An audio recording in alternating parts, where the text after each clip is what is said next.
Hi there, it's Inktober 2020 day one, and for Inktober 2020 this year I'm working on three things. Number one, I want to create art every day. Number two, I want to learn how to use social media starting with Instagram and posting daily. Number three, I want to work on my video production skills. They are not quite where I want them to be, but they're definitely not where they used to be, and I know exactly where they're going. Okay, so my goal for Inktober 2020 is to create art every day and post about it on social media. I also hope to produce content for my YouTube channel and work on my video production skills at the same time.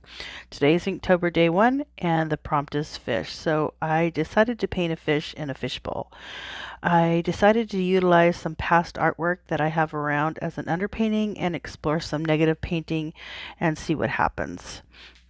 So I did not go into this painting with a plan other than to use past painting as an underpainting and to paint a fish in a fishbowl. So the original painting that I painted over was in gouache. So I used the DIY clear gesso that I made in preparation for Inktober 2020 to prepare the underpainting so it would not reactivate as I started this new painting. And I did that off camera and I waited for it to dry, which was surprisingly fast, so that worked well. I then used a color wheel and a ruler to assist me in inking my composition, and I just started going for it. Again, no plan, so half circles below the table are indicative of a doily, in case you didn't know. The painting itself took me about 50 minutes, and this footage is sped up pretty fast, probably around 10 times as fast. I didn't have a plan, so the water was blue and I thought orange would be nice next to it, so that's how that came about.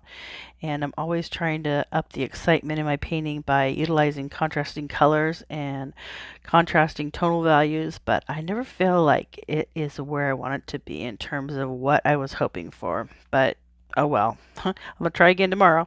So hey, thanks for watching my video. Please like, subscribe, share, etc., etc., etc. Costs you nothing but means a lot on the internet. Thanks. Bye.